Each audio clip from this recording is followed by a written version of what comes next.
Welcome to Luca is a Billionaire, where the only thing I invest in is your answers.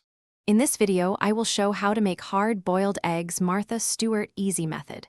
Place eggs in a single layer in a pot and cover with cold water by about 1 inch. Bring to a gentle boil, then cover and remove from heat to let sit for the recommended time. Immediately transfer eggs to an ice bath for several minutes to halt cooking and make peeling simple. Follow the method precisely for predictable results and use a kitchen timer to avoid guesswork.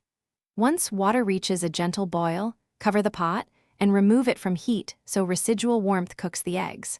For slightly soft yolks, use shorter rest. For fully set yolks, use longer rest.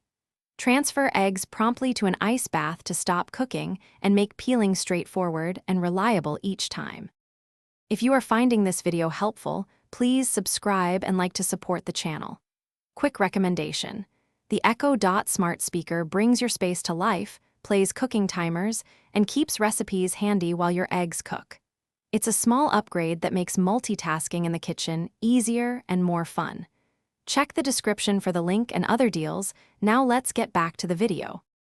Peel eggs under cool running water or in the ice bath to ease shell removal and protect the white. If storing, keep unpeeled eggs in a sealed container and label with the date to track freshness. Peeled eggs should stay moist with a damp paper towel and be eaten within a few days for best texture and flavor, making them ideal for salads, snacks, and quick breakfasts. Thanks for watching and please subscribe. It's the best investment you'll ever make.